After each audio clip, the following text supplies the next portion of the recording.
जैसे ये दास प्रारंभ में इन अन्य पंथों वालों को कहा करता था, जो भी आ जाता था संपर्क में सत्संग सुनने, कि भाई आपका नाम गलत है, आपका गुरु पूरा नहीं है, आपकी साधना गलत है। ये राधा स्वामी, धन धन सतगुरु, जय गुरुदेव वाले और ये तो सारे निरंकारी वाले ये आते थे जो सुनकर सत्संग है।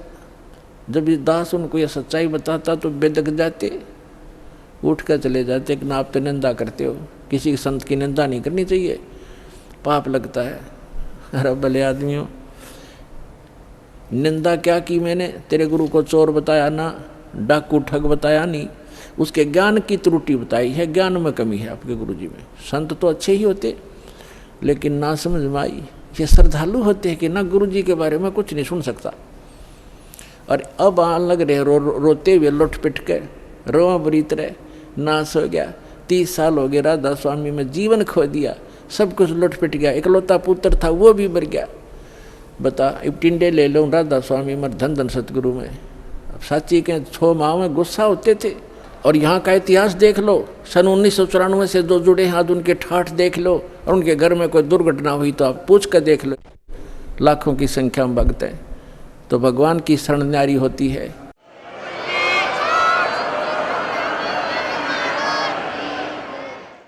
एक भगत से उसके सुख पूछने लग जाना, आपका दिमाग फेल हो जाएगा और उसके मुंह का थूक सूख जाएगा, पर उसके गुण भगवान के वो बताने से बंद नहीं होगा आपको, जिसने 5-4 वर्ष से भी नाम ले रखा है। ये समर्थ है, पूर्ण परमात्मा है। इसलिए दास ये रे हो रहा आपके लिए कि किसी प्रकार आपके समझ में आ जा, कबीर इज गॉड। दास का काम पूरा हो, फिर तापा डूंडा पाट जाएगा, पूरे विश्व में एक ही रस हो जाएगा कुछ दिनों में। तो रानी क्या कह रही है? परमात्मा ने बताना शुरू किया, बेटा आप विष्णु की पूजा करती हो, विष्णु जी की, कहाँ जाओगे? बता आपके गुरु ने। जी स्वर्ग में जाऊंगी। स्वर्ग में कितने दिन रहोगे? अब सत्संग सुनकर थोड़ा बहुत ज्ञान हो ही जाता है। कहती है जी वो तो जितना पुण्य होंगे, पुण्य अपने पुण्य धर्म होंगे, मेरे पुण्य होंगे, उतने दिन वहाँ रहूँगी। फिर कहाँ जाएगी? पता नहीं, वह मैं बताऊँ कहाँ जाएगी। तो गधी बनेगी फिर अगले दिन में। अब यह बात उसका उत्तर नहीं गला। परमात्मा ने बताया जो साधना आप कर रही हो, पुण्य कर रहे हो, दान कर रहे हो, ठीक है, रानी भी बन जाएगी और स्वर्ग भी चली जाएगी, फिर पशु योनि में भी कंपलसरी जाएगी। और ये आपके विष्णु जी भी नासवान, आपके शंकर जी भी नासवान, आपके ब्रह्मा जी भी नासवान। तो कहते हैं थर पकड़ थर होई। अमर की साधना करने से अमर पुरुष की तो अमर हो सकते हो। तुम नासवानों की भक्ति करके और सथाई होने की चेष्टा कुचेष्टा करते हो। अब वो रानी कहने लगी, मुंह बना लिया रानी ने, इंदुमती ने, कि महाराज जी ये संत है ना, ये एक दूसरे की निंदा कराया करें, और मेरे गुरु जी के बारे में देखो आप कुछ ना कहियो, जो मेरे लिए तो भगवान है। परमात्मा बोले, बेटा अगर गधे ने कोई गाय को है और गधी को कोई ये बताओ ये गधी है गाय नहीं है बेटी, और वो नौका तो मेरी गाय को गधी क्यों बताता है, तो दुख नहीं मान्या करते। उसकी जांच करे सचमुच क्यों कहा इसने ऐसी कड़वी बात, लेकिन वो नहीं मानी। अपने आत्माओं अपने बच्चों तक पहुंचने के लिए परमात्मा ने कितना प्रयत्न करना पड़ता है। इन काल के दूतों ने ऐसा उलझा दिया। अब परमात्मा ने बहुत कोशिश की कि बेटा मैं तेरे हित की बात कह रहा हूँ, मैं तेरे गुरु जी को चोर नहीं कहता, गुंडा डाकू नहीं कहता, उनको ज्ञान नहीं है। वो विष्णु जी को समर्थ शक्ति बताते हैं, विष्णु जी खुद नासवान है, तो आपकी रक्षा कैसे करेगा वो? शिव जी को आप भगवान मानते हो। परमात्मा ने बताया कि जिस समय भस्मागिरी नाम का एक संत भगवान तेरे शंकर जी के सामने ऊपर ने पैर नीचे ने सिर करके 12 वर्ष तपस्या की। आपने पढ़ा होगा पुराण में, कहाँ जी पढ़ रखा है, सुना है, पढ़ा भी है। और जब भस्मकंडा शिव से मांग लिया और भगवान शिव को मारने की चेष्टा करने लगा वो भस्मासुर, तो भगवान शिव जी ने क्या किया? भाग्य थे ना वो, तो वो अविनाशी हैं, जिनको तो अविनाशी मान रही, उनसे तू रक्षा की बाट देखे, सुरक्षा वो आप सुरक्षित नहीं। अब बात सारी साची, पर गुरु जी के बारे में सुनना कति पसंद नहीं। वो पिछला रंग चढ़ रहा है कसूता, तब परमात्मा ने कहा बेटा मान से मत मान। देखो मैं वैसे अपने आप को भगवान कहें तो कोई ना कतिये ना मानने दिन जनता।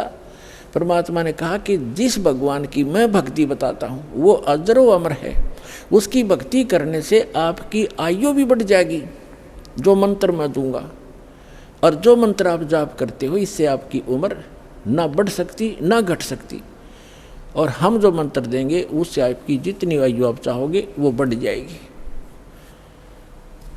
तो वो फिर भी ये कहती है जी इस तरह की बातें तो ये संत आपस में खूब जानते हैं, मुझे तो अपना गुरु बिल्कुल मेरे हृदय में समा रहे हैं। तो परमात्मा ने कहा ठीक है बेटा, साच कहूँ जग माने नहीं और झूठ कही ना जाई हो, और ब्रह्मा विष्णु शिव जी दुखिया जिन ये राह चलाई हो। तो परमात्मा ने कहा कि ठीक है बेटी मैं चला, मान चाहे मत मान, मेरा फर्ज था तेरे को सच्ची बात बताने का। और आज से तीसरे दिन तेरी मृत्यु होगी, ना तेरा गुरु बचा सकेगा, ना तेरा विष्णु, ना तेरा शंकर जी बचा सकेंगे, और ना तेरा भक्ति यो मंत्र बचा सकेगा। और न्यू कह के महाराज जी उठन लगे, चरना पड़ गई। अब मौत दिखे है ना, जब जच्चा कहाँ ही बूढ़ी बन गया दे। साधु संत झूठ नहीं बोला करते। चरणों में गिर गई और कहने लगी महाराज सचमुच। परमात्मा बोले तीसरे दिन आगे तेरी शेष आयु नहीं है और 83 लाख योनियों में जाएगी तू। फिर बोली महाराज जी फिर क्या करूं मैं? मैं मंत्र दूंगा बेटा, मंत्र जाप करिए और उस गुरु जी से बात भी मत करिए जो दुश्मन है तेरा। अब कहते हैं ना अपने लागे चाहे दो देश तो ते सारा मर जा पर अपना नंबर ना हो, इतना कोई दिक्कत नहीं। जब अपना नंबर आता दिखा ना जब घी बंधा जीव की, तब सारी मान ली। अब ठीक दीदा से आप कहोगे न्यू कर लूँगी, और मन में न्यू सोच रही कि देखूंगी तीसरे दिन क्या होगा। दीक्षा ले ली और गुरुजी ने बताया कि बेटा तीसरे दिन काल आवेगा और मेरे रूप में आवेगा। अरे एक ध्यान रखना, जो मैंने आपको मंत्र दिया है प्रथम, जब वो निकट आवे तो पहले आप इस मंत्र का जाप करके और फिर प्रणाम करना।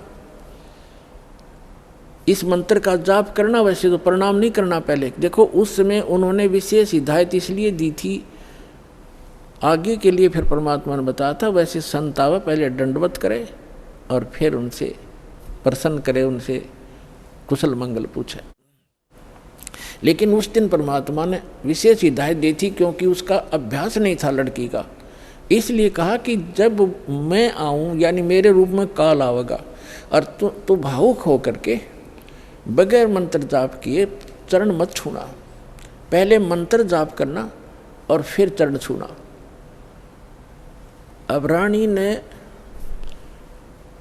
किसी को बताया नहीं, ने सोचा क्या पता सच्ची है कि झूठी है। ठीक अगले दिन के 12-1 बजे के आसपास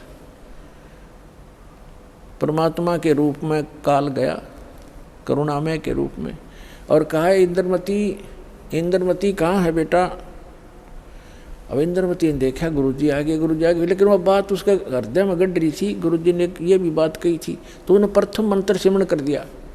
वो सारा जो कंप्लीट कोर्स यही है वो जो आपको दे रखा, उसके प्रथम मंत्र के प्रथम नाम से ही एकदम उसका स्वरूप बदल गया और ऐसी विकराल चेहरा, लंबे दांत और मोटी मोटी आंख, बेहुद्दी सी विकराल सी शरीर दिखाई दिया।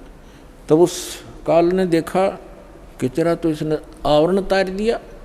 न बोला अब तब बचगी तू, तेरे पास मंत्र जबरदस्त है, तुझे फिर देखूंगा। अब रानी का जान बची लाखों पाए और गुरु जी के 100 शुक्र मनाए। अपने नौकरों को बताती है काल आया था, आज मेरी मृत्यु होनी थी, मैंने जो गुरु जी बनाए हैं मेरी उम्र बढ़ा दी। अब ना तो राजा को बताई उसके दरबार में जाके, राजा ने बोला तू पड़ी रह, काल आ जाता तने छोड़ जाता, ये तुमने ऐसे कहती रहती हो, कोई कुछ कह दे उसकी बातों में आ जाती है। तो उसके साची भी तेरी बेचारी के साथ वो राजा की के माने वो आ गई वापस, शुक्र मनाया रख आगी तो तेरी टलगी मृत्यु छाटते आके लेट गई। हे भगवान, हे परमात्मा दया करिए, आपने इसी गुरु मिला ऐसा मंत्र दिया और मेरा जीवन रक्षा होगी। अब वह लेट गई बेड पे कति खुशी बना के, इतने में काल सर्प बन के आ गया। सर्प बन के आया और रानी के डस दिया, डसते उसकी आँख खुली और फिर वो ऐसे ऐसे जाता दिखा। उसने शोर बचाया, भागियो, डस ली, सर्प ने डस ली, सर्प ने डस ली। नौकर नौकरानियाँ आए, बाजे लठले, वो लंबा महल था राजा का, वो जो जाता दिखा सबने और मोरी में से निकल गया। रानी मृत्यु को प्राप्त होगी। राजा के घर तक सब प्रकार के वैद्य उपस्थित रहते थे, डॉक्टर बुलाए, वैद्य बुलाए, गार्डू बुलाए, सारा कुछ कर लिया और सब ने मृत घोषित कर दी। तब परमात्मा आ गए तो नौकर नौकरानियाँ कहने लगी, जिन देखे थे भगवान उस दिन, वो नौकरानियाँ कहने लगी, महाराज जी आपकी शिष्या को सर्प ने डस दिया, तब सर्प से मृत्यु होगी। हाहाकार मच गई। तो परमात्मा ने एक बहाना सा करा, मंत्र सा बुदाया और कहा, उठ बेटी, 1 सेकंड में रानी खड़ी होगी। बोलो सतगुरुदेव।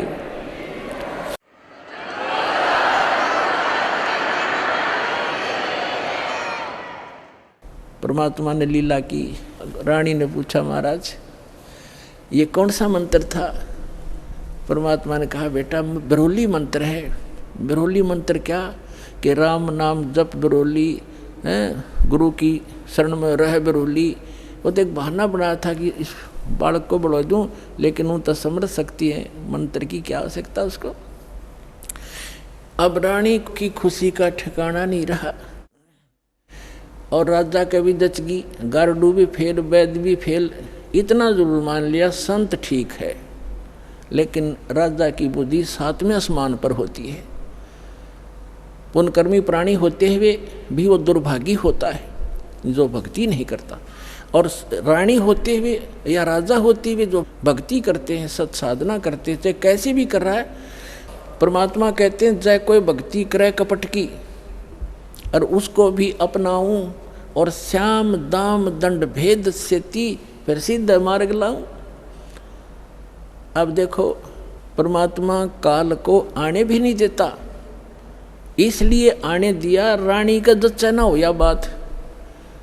संत जो साची कह गया, परमात्मा ये समझ रहे थे कि या फिर छोड़ दे हो गुरु, दूसरा गुरु आते ही उसके भी चरण छुआ और उसकी भी आरती तारा हो। और पुण्यात्मा, गुरु को तजे भजे जो आना, अर्ता पशुआ को फोकट ज्ञाना। परम संत ने छोड़कर फिर वो नकलियाँ फिर भी आस्था जिसकी है तो वो फोकट ज्ञान है, उसके पास भक्ति है, वो श्रद्धा नहीं बनी उसकी। जैसे पति भरता पति से राती, आन पुरुष नहीं भावे और बसे पीहर में सुरत प्रीतम में, ऐसे ध्यान लगा। यानी गुरु, नकली गुरु को त्यागने के बाद जब आपके समझ, क्योंकि पहले तो आपके पास कोई पैमाना ही नहीं था मापन का, जांच करने का कोई ऐसा वस्तु नहीं थी, विकल्प नहीं था। अब दास आपको पहले संत को जांचने के पैमाने देता है कि इससे नाप के देख लियो जिसके पास ये ज्ञान है कि नहीं। जैसे धर्मदास जी भी पहले ऐसे ही दूसरी साधना करता था, जब परमात्मा ने उसको सच्चा ज्ञान सुना, वो फिर भी बुद्धि भ्रष्ट हो गई थी बीच में, तो फिर परमात्मा मिले नहीं थे, तो उसने सोचा साधु संत के रूप में मिले थे। कोई भी संत मिलता, धर्मदास उसके पास जाता और जाते ही कहता, महाराज जी ठीक सो, कहाँ आजा बच्चा, ठीक है। तो उसने पूछा, जी वो क्या प्रश्न करता था कि ब्रह्मा विष्णु महेश के माता पिता कौन है?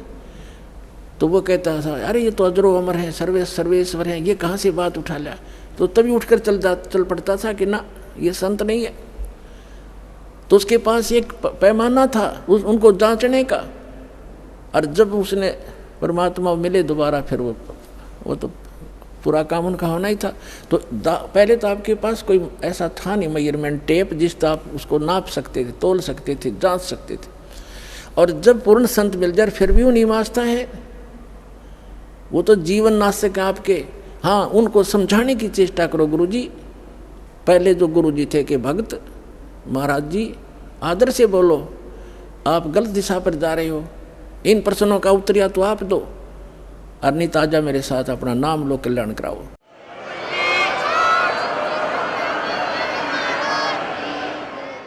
इतना यारी है उनके साथ, उससे आगे दोस्ती मत रखना।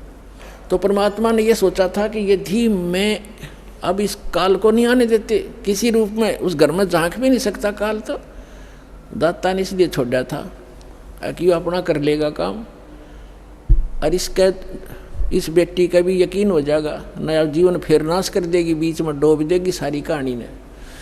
तो उसके बाद ऐसा दृढ़ विश्वास हुआ उस लड़की के, और परमात्मा बिना कुछ भी दिखाई नहीं दे, ना वो राजा मना करे फिर, इसका तो जीवन दान मिल गया मेरी रानी का इस संत से। तो परमात्मा आते जाते रहे घर पे, ज्ञान सुनाते, भोजन करके उसको उद्धार करते, उसका धर्म बनवाते। तो एक दिन रानी ने कहा कि महाराज मेरे पति को भी समझा दो। अच्छा बेटा बुला ले उसको। राजा बुला लिया। परमात्मा लागे समझाने के, भाई परमात्मा की भक्ति करनी चाहिए, और ये राजपाट सदा नहीं रहता, एक दिन मृत्यु भी होएगी, परमात्मा की भक्ति करते रहना। तो राजा क्या कहता है, महाराज जी देखो मैंने तो पार्टी अटेंड करनी पड़ती है, क्यों गुटी छुट्टी लानी पड़ती है, और मेरे पास समय नहीं है, लेकिन मैं आपकी चेली ने मना नहीं करता, कितना या दान करो और कितना सत्संग करवा लो, और मुझे मत, मेरे बस की बात नहीं है भक्ति करना। परमात्मा ने समझा, देखो राज भी करो भक्ति भी करो, भक्ति में क्या लगता है, आप पार्टियों में जाते हो शराब मत पियो, वैसे तो साधु संत हो जाएंगे, पार्टी सुहावें को नहीं आपने, फिर भी किसी कारणवश जाना पड़ जाता है तो वहाँ काजू खाओ, किशमिश खा लो, भाई बादाम खा लो और सेब संतरे खा लो, ये शराब अड़ंगा क्यों पियो। तो बहुत समझा, अग्नि महाराज जी बस आप अपने, मैं फिर मेरे बस की बात नहीं, फिर देखूंगा। कुछ दिन के बाद परमात्मा ने फिर प्रार्थना करी, बार बार रह कर समझाया, मान्या नहीं। लास्ट में ये कह दिया कि महाराज जी देख मुझे ना कहा करो आप, और आपकी चेली ने मैं मना नहीं करता, तो सारे खजाने लुटा दे, और मैं कति बाधक नहीं बनता इसके बीच, मेरे बस की बात नहीं। तो परमात्मा कहते, कबीर पिछले पाप से हरि चर्चा ना सुहावे, और कह ऊँगे कह उठ चले ना और बात चलावे। तुलसी पिछले पाप ते हरि चर्चा ना भावे, जैसे जबर के बेग ते भाई भूख पैदा हो जा। तो जिसके पाप गणे बढ़ जाते हैं उन्हें राम नाम की मनुखा दाख भी कड़वी लगती है, जैसे जबरग्रस्त प्राणी को, रोगी को मनुखा दाख सेब संतरे रोटी भी कड़वी लगती है, वो मीठी वस्तु भी उसको कड़वी नजर महसूस होती है। बुखार ने उसके शरीर की व्यवस्था इतनी बिगाड़ दी। इसी प्रकार पाप कर्मों से ग्रस्त प्राणी इस परमात्मा की मनुखा दाख सेब को खा नहीं सकता।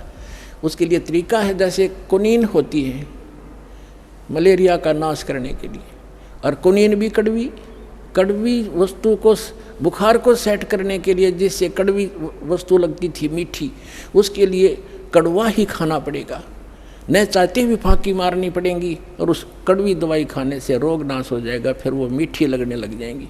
इसी प्रकार ये सत साधना भगवान की कथा ना चाहते भी सुनते रहना चाहिए, फिर वो रोग नाश हो जाएगा। कुछ पाप ऐसे होते हैं जो परमात्मा के सच्ची ज्ञान के सच्चे वचन से, परम संत के वचन से, मुख से बोले हुए वचन से वो शीघ्र नाश हो जाते हैं, और फिर वो भूख जागृत हो जाती है भगवान की कथा की।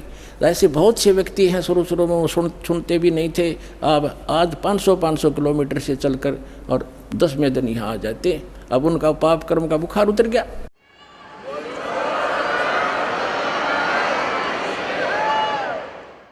अब परमात्मा ने कहा था कि बेटी आज तू 40 वर्ष की थी जब तेरी डेथ होनी थी। उसने कहा जी हाँ बिल्कुल ठीक 40 वर्ष की थी जिस दिन मेरे को सांप लड़ा, और अब मैं चाहूँगा जब मरेगी तू, काल नहीं मार सकता तुझे। अब वो रानी होगी 80-82 वर्ष की।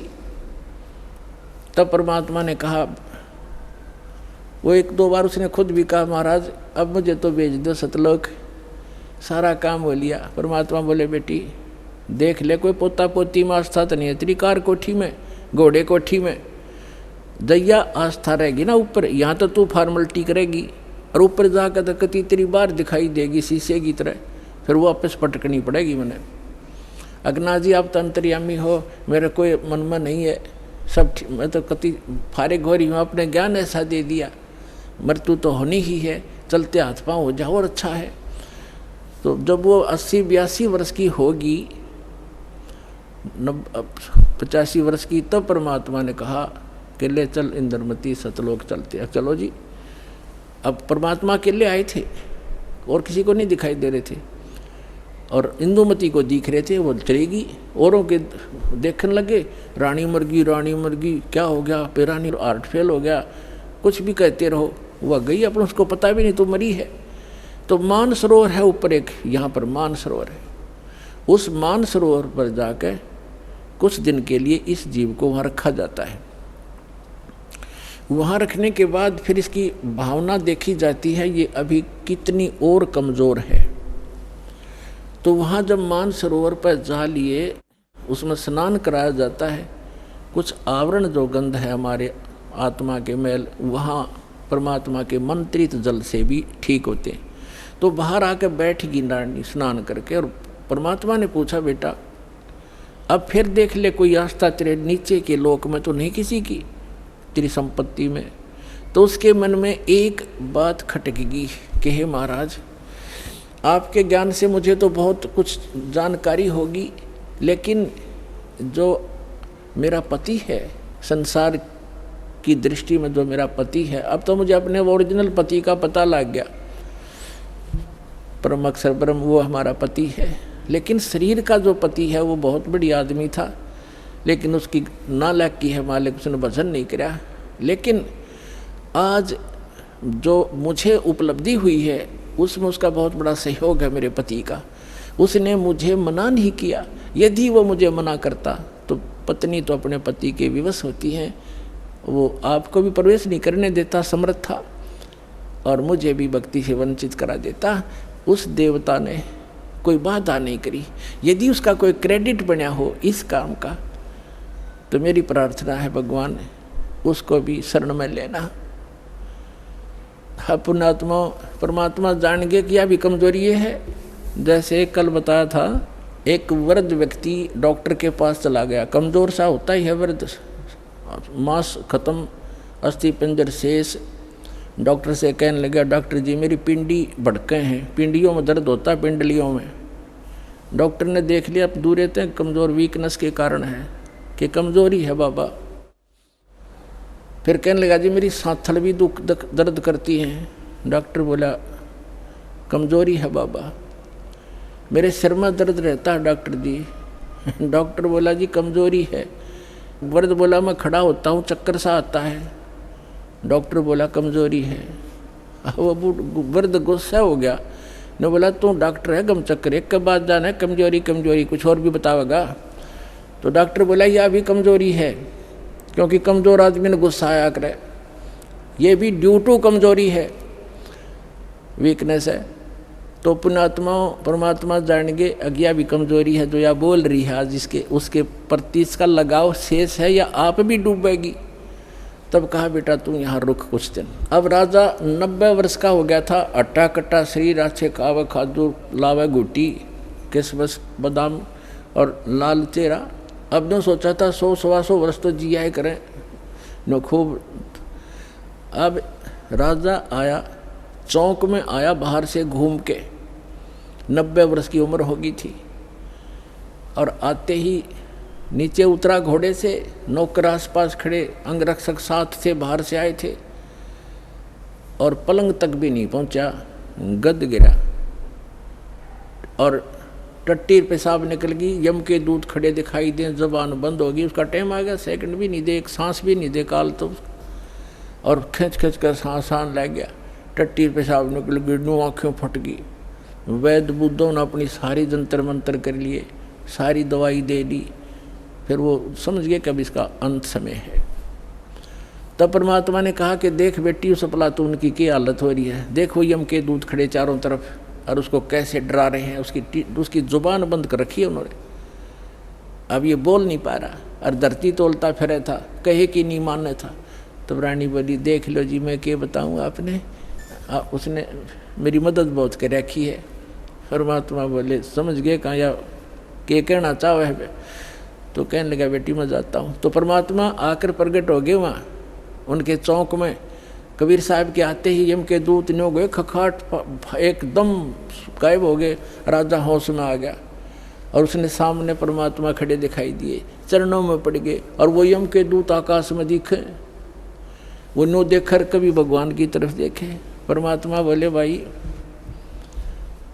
आज तेरा एंड आ गया था इंद्र चंद्र विजय, तेरा सांस शेष नहीं था। ने बोला जी सही बात है। तो परमात्मा बोले अब क्या चाहिए तुझे? अगर जी मैंने भक्ति दे दो, भक्ति दे दो, भक्ति करूँगा। तो पुण्यात्मा अब आँख खोल आदमी की, जब पता सच्चा इसमें पक्की यकीन हो जाए कहाँ टिकट कटेगी, तब भगवान दिखाई देता है। कहते हैं दुख में सुमन सब करे, सुख में करे ना कोई। और जय सुख में सुमन कर ले दुख क्यों होए? तो परमात्मा बोले 2 साल दूंगा तेरे को, और 2 वर्ष में जो भक्ति कर लेगा तो ठीक से, ना तो फिर तेरी बिरान मिट्टी हो जाएगी। दे के बच्चों ने राजपाठ और बैठ गया माड़ा लेके। 2 साल के अंदर सारी कसर काट ली। कहते हैं जीवन तो थोड़ा ही बला जब सत सुमरण हो, और लाख वर्ष का जीवन लिख रहनी को। तो इस प्रकार उन दोनों प्राणियों का मोक्ष किया उस कबीर भगवान ने। बोलो सतगुरुदेव की।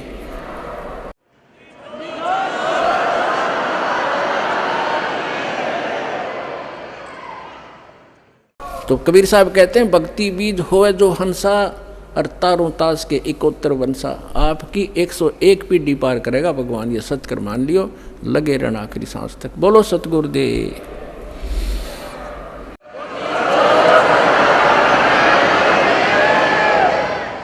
परमपिता परमात्मा पूर्ण ब्रह्म सारी सृष्टि के रचनहार कुल मालिक कबीर जी की असीम रजा से आप सभी पुण्यात्माएं सत्संग सुनने के लिए उपस्थित हुए। सौभाग्य आपका, आप जी सतलोक आश्रम बरवाला जिला हिसार हरियाणा के अंदर आप उपस्थित हुए। कोटि कोटि जन्मों के शुभ संस्कार जिस पुण्य आत्मा के उदय होते हैं, वही पुण्यकर्मी प्राणी सतलोक आश्रम बरवाला जिला हिसार से जुड़ते हैं। उन पुण्यात्माओं के पूर्व संस्कारों की गिनती नहीं हो सकती। परमेश्वर कबीर जी हम सभी आत्माओं को यथार्थ ज्ञान कराने के लिए आते हैं, और वो ज्ञान वो अपने मुख कमल से स्वयं बोलते हैं। उसको श्रीमद् भगवत गीता अध्याय नंबर 4 के श्लोक नंबर 32 में कहा है कि सच्चिदानंद घन ब्रह्म की वाणी में ब्रह्मण मुखे। ब्रह्मण मुखे का अर्थ है सच्चिदानंद घन ब्रह्म की वाणी में धार्मिक अनुष्ठानों की जानकारी विस्तार से कही गई है, और उस अमर वाणी को, तत्व ज्ञान को जानने के पश्चात प्राणी पूर्ण रूप से मोक्ष प्राप्ति कर लेता है। चौथे अध्याय के 34वें श्लोक में बताया है कि उस तत्व ज्ञान को जो सच्चिदानंद घन ब्रह्म अर्थात परम अक्षर ब्रह्म पूर्ण परमात्मा सत्य पुरुष स्वयं आकर के अपने मुख कमल से जो ज्ञान देता है वो तत्व ज्ञान है। उस तत्व ज्ञान को तू तत्वदर्शी संतों के पास जाकर समझ, उनको दंडवत प्रणाम करने से और निष्कपट भाव से सरलता से प्रसन्न करने से वो तत्वदर्शी संत तुझे उस तत्व ज्ञान का उपदेश करेंगे। इससे एक बात तो ये सिद्ध हो गई है कि गीता ज्ञानदाता ये सच्चिदानंद घन ब्रह्म नहीं है, ये परम अक्षर ब्रह्म नहीं है, ये कंप्लीट गॉड नहीं है। और दूसरी बात ये सिद्ध हो गई है कि गीता जी का ज्ञान इनकम्प्लीट है, ये कंप्लीट नहीं है। क्योंकि गीता ज्ञानदाता स्वयं कहता है कि कोई तत्व ज्ञान है और वो गीता से हटकर है। यदि गीता के अंदर ही वो ज्ञान होता तो वो लिख बोल देता कि गीता अध्याय नंबर फलाने में आप उस ज्ञान को पढ़ो, वो तत्व ज्ञान है। उसने स्पष्ट किया गीता ज्ञानदाता ने कि कोई और ज्ञान है जो गीता का ज्ञान मैं दे रहा हूँ उससे हटकर है, और वो कंप्लीट ज्ञान है, कंप्लीट स्पिरिचुअल नॉलेज है।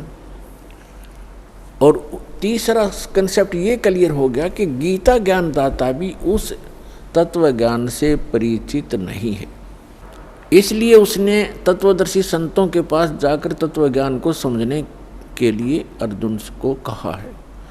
तो वो तत्वदर्शी संत पुण्यात्माओं, ये दास है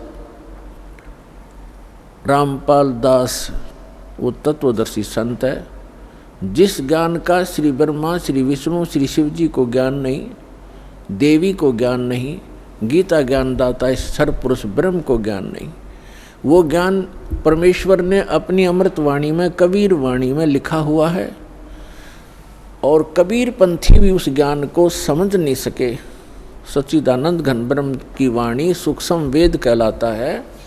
वो सूक्ष्म वेद को जो कबीर पंथी कहलाते हैं वो भी नहीं समझ सके, क्योंकि वेदों का समझना ये जनसाधारण की सतर की बात नहीं है।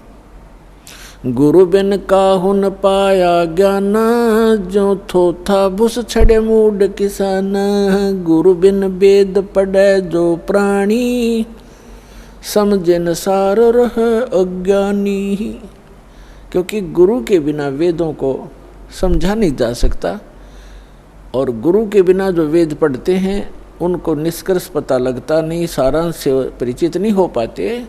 इसलिए उनका प्रयत्न ऐसा है जैसे कोई मूढ़ किसान भूस को कूट कर उससे कनक प्राप्ति का प्रयत्न कर रहा हो। जैसे धान की पराली पड़ी हो कहीं पर, और उस पराली को कोई कूट रहा हो, और उससे कोई पूछे क्या कर रहा है, कि धान निकाल रहा हूं, तो उसका व्यर्थ प्रयत्न है। वो बुद्धिमान व्यक्ति नहीं है, या तो शराब के नशे में या कति मेंटल है। तो इसी प्रकार बताया है कि वेदों का गुरु के बिना पढ़ना, ये नकली गुरुओं से भी वेद नहीं पढ़े जा सकते। आज तक के जितने ऋषि महर्षि हुए ये सारे नकली गुरु थे, ये गुरु नहीं थे। इनको अध्यात्म ज्ञान शून्य था इनका। गुरु स्वयं परमात्मा आते हैं। तुम साहेब तुम संत हो, तुम सतगुरु तुम हंस, गरीब दास तेरे रूप बिन और न दूजा अंश। आदरणीय स्वामी रामानंद जी ने जब परमात्मा को सचखंड सतलोक यथास्थान पर देखा, और फिर उसको यहाँ पर भी बनारस में भी देखा, काशी में देखा उस कबीर भगवान को, तब कहा था दोहू ठोर है एक तू, और भया एक से दो। गरीबदास जी चित्रण कर रहे हैं जैसे तुलसीदास जी ने रामायण को चित्रण किया। गरीबदास हम कारणे तुम आए हो मगजो। रामानंद जी कह रहे हैं कि हमारे लिए आप सतलोक से चलकर आए हो, दोनों ठोड़ आप ही हो, ऊपर भी सतलोक में सचखंड में भी आप हो और यहाँ भी आप ही हैं। दोहू ठोर है एक तू, भया एक से दो। गरीबदास हम कारणे तुम आए हो मगजो। तुम साहेब तुम संत हो, तुम ही भगवान हो, परमेश्वर हो, और तुम ही वास्तव में संत हो जो संत के अंदर गुण होते। तुम सतगुरु, सतगुरु माने सच्चा ज्ञान देने वाले, सब सदग्रंथों से परिचित आप ही हैं, और आप ही हंस हैं। हंस माने विकार रहित आत्मा, जिसमें कोई किसी प्रकार का दोष ना हो। रियल में जो भक्त होते हैं, स्वामी रामानंद जी कह रहे हैं कि वास्तव में भगवान भी आप ही हो, जो रियल गॉड होता है, कंप्लीट गॉड आप हैं। और आप ही संत हो, संत जो शील स्वभाव के होते हैं। और आप ही सतगुरु हो, सब सदग्रंथों को जानने वाले। सतगुरु के लक्षण कहूँ मधुरे बैन विनोद, 4 वेद 60 शास्त्र वो कहे 18 बोध। सतगुरु के लक्षण भी बता दिए कि सभी सदग्रंथों का जानकार होता है वो सतगुरु होता है। तो उन सब सदग्रंथों का ज्ञान परमेश्वर ने स्वयं सतगुरु रूप में आकर के 600 वर्ष पहले कबीर वाणी में, सच्चिदानंद घन ब्रह्म की वाणी में बोला। तो यहाँ बताया है कि वो परमात्मा स्वयं आकर ही अपना ज्ञान बताते हैं। वो वास्तव में गुरु होते हैं और उनके द्वारा बोली गई अमृतवाणी लिपिबद्ध की जाती है। वो सूक्ष्म वेद है, सच्चिदानंद गणब्रह्म की वाणी है, वो कबीर वाणी है। उस सूक्ष्म वेद को कबीरपंथी नहीं समझ सके। अन्य समाज तो कोसों दूर है उनके विधान और परमात्मा के ज्ञान से, लेकिन जो कबीरपंथी कहलाते थे ये नकली हैं सारे, क्योंकि इनके पास कबीर साहब का यथार्थ ज्ञान नहीं, इनके पास यथार्थ भक्ति विधि नहीं। तो इसलिए उसके पश्चात परमात्मा स्वयं फिर अन्य महापुरुषों को भी मिले अपना साक्षी बनाने के लिए कि कबीर इज गॉड। पुण्यात्माओं, परमात्मा का जो ज्ञान है परमात्मा ही करा सकता है। जीव अपनी शक्ति बल से या अपने अभ्यास प्रयत्न से परमात्मा को नहीं जान सकता। अगर ये जान सके होते तो हजारों वर्ष इन्होंने समाधि मेडिटेशन करके देख लिए। अब जो 2.5 घंटे सुबह 2.5 घंटे शाम भक्ति करके मोक्ष का दावा करते हैं, वो खोखला दावा उनका। हजारों वर्ष उन्होंने इस शरीर में खूब टक्कर मार ली और लास्ट में कह दिया गॉड इज फॉर्मलेस, परमात्मा निराकार है, परमात्मा का केवल प्रकाश देखा जा सकता। तो परमात्मा नहीं देख सके वह, परमात्मा का जो प्रकाश देखा है, तो परमात्मा बिना प्रकाश होगा किसका? वो तो ऐसा है जैसे ये शरीर है हमारा, ये ऐसा है जैसे किसी सरोवर तालाब के साथ में कोई मकान बना हो, कोई महल बना हो, और उस सूर्य का प्रकाश उस सरोवर के जल से रिफ्लेक्ट होकर, प्रतिबिंब होकर के, और उस मकान की किसी छत पर लग रहा हो, तो वहाँ उसका प्रकाश तो सूर्य का है, लेकिन वो सूर्य नहीं है। और कोई ये कहे ये प्रकाश तो सूर्य का है जो घर में हम देख रहे हैं, लेकिन सूर्य निराकार है, तो क्या वो बुद्धिमान व्यक्ति हो सकते? तो इस शरीर रूपी महल में उस परमात्मा का रिफ्लेक्टेड यानी प्रतिबिंब का जो बना हुआ प्रकाश है, प्रतिबिंब देखते हैं ये लोग। और लास्ट में इन्होंने यही मान लिया कि परमात्मा निराकार है, परमात्मा का केवल प्रकाश देखा जा सकता है त्रिकुटी में या जहाँ भी वो ध्यान का व्यर्थ प्रयत्न करते हैं। तो प्रकाश, परमात्मा बिना प्रकाश किसका हो गया वो? तो परमात्मा निराकार कैसे है? जब उसका प्रकाश आपने देखा तो है कहीं वो? तो सूर्य को निराकार बताने वाले और सूर्य का प्रकाश देखने का दावा करने वाले वो बुद्धिहीन प्राणी है। यही यथास्थिति समझ लेना इन अज्ञानी ऋषि महर्षि और आज तक के जितने परमात्मा से अपरिचित संत हैं, उन्होंने यही थ्योरी बताई है। चाहे वो राधा स्वामी पंथ से संबंधित हैं, चाहे वो धन सतगुरु पंथ से, चाहे जय गुरुदेव पंथ से, और चाहे कोई अन्य जितने भी आज तक संत ऋषि महर्षि आप जिससे भी विचार सुनोगे, परमात्मा निराकार है। और जो निराकार और साकार दोनों स्थिति बताते हैं वो कति अनजान है। वो कहते हैं परमात्मा मूलतः तो वो निराकार ही है, लेकिन यहाँ साकार बन कर आता है, जैसे श्री राम और श्री कृष्ण रूप में। कोई बात हुई? फिर निराकार साकार अलग कैसे हो गया? तो साकार मानो या निराकार मानो उसको, तो दोनों सच्ची नहीं होती किसी वस्तु की। कोई नहीं होगा अंधा भी है और दिखा भी है, ये दोनों बात थोड़ी हो सकती है कि अंधा है तो अंधा ही है, उसको दिखता नहीं फिर, और दिखता है फिर अंधा कैसे? निराकार है तो साकार कैसे? वो साकार है तो निराकार कैसे? तो जिन महापुरुषों को परमात्मा स्वयं मिले अपने प्रयत्न से, पुण्यात्माओं, आज तक किसी ने भगवान को पाया नहीं। राज्य भी त्याग दिया, परिवार भी त्याग दिया, जंगल में वन में जाकर के गुफाओं में भी रह लिए, धुने लगाकर प्रयत्न किए, चारों तरफ आग बाल कर, और झरनों में खड़े होकर भी साधकों ने परमात्मा प्राप्ति का प्रयत्न किया, लेकिन ऑल इन वेन यानी सभी निष्फल रहे, क्योंकि उनकी साधना अकॉर्डिंग टू द शास्त्र नहीं थी। उनकी साधना शास्त्र अनुकूल नहीं थी, मनमाना आचरण था।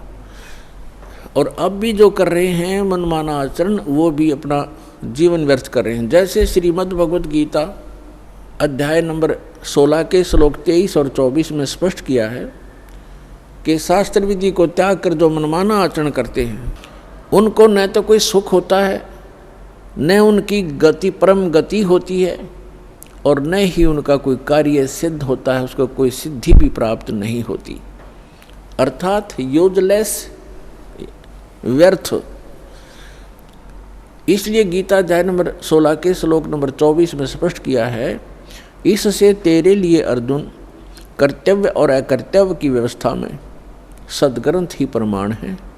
सदग्रंथों के आधार से ही आप अपना कौन सी साधना करनी चाहिए, कौन सी ना करनी चाहिए, ये निर्णय कीजिए। किसी की दंत कथा लोकवेद पर विश्वास मत कीजिए।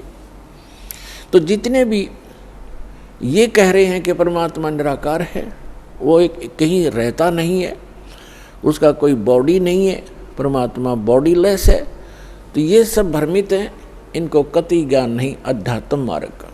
और जिन महापुरुषों को परमात्मा आकर मिले वो स्वयं ही आकर मिले, उनका एक विधान है, वो ऐसी ही लीला करते हैं, वो ऐसी लीला करते ही करते हैं जैसे हमारे वेद प्रमाण करते हैं। ऋग्वेद मंडल नंबर 9 सूक्त 86 मंत्र 26 और 27 में, ऋग्वेद मंडल नंबर 9 सूक्त 82 मंत्र 1, 2, 3 में, ऋग्वेद मंडल नंबर 9 सूक्त 54 मंत्र 3 में, ऋग्वेद मंडल नंबर 9 और सूक्त 94 के मंत्र 1 में, ऋग्वेद मंडल नंबर 9 सूक्त 95 के मंत्र नंबर 2 में, ऋग्वेद मंडल नंबर 9 सूक्त 96 के 96 के मंत्र 16 से लेकर 20 में, ऋग्वेद मंडल नंबर 9 सूक्त 20 मंत्र 1 में, ऋग्वेद मंडल नंबर 9 सूक्त 20 के मंत्र 1 में, ऋग्वेद मंडल नंबर 9 सूक्त 1 मंत्र 8 और 9 में। और भी अनेक स्थानों पर यह प्रत्यक्ष प्रमाण है कि परमात्मा ऊपर रहता है सतलोक में, तेजो में, लोक में, धाम में। वो एक पृथ्वी है जो स्वप्रकाशित है, वहाँ परमात्मा एक राजा के समान विराजमान है, सिंहासन पर, यानी तख्त पर, सिंहासन पर कहो, तख्त कहो। जैसे कहते थे ना, दिल्ली के तख्त पर बाबर का राज्य इतने वर्ष तक रहा। तख्त माने सिंहासन, गद्दी। तो अनंत कोट ब्रह्मांड के कंट्रोलर के सिंहासन यानी तख्त पर वो परमात्मा राजा के समान विराजमान है, और वहाँ से गति करके आते हैं, अच्छी आत्माओं को मिलते हैं और उनको यथार्थ ज्ञान कराते हैं, अपने से परिचित कराते हैं। वो लीला कबीर परमात्मा ने, अल्लाहु अकबर ने, सच्चिदानंद घन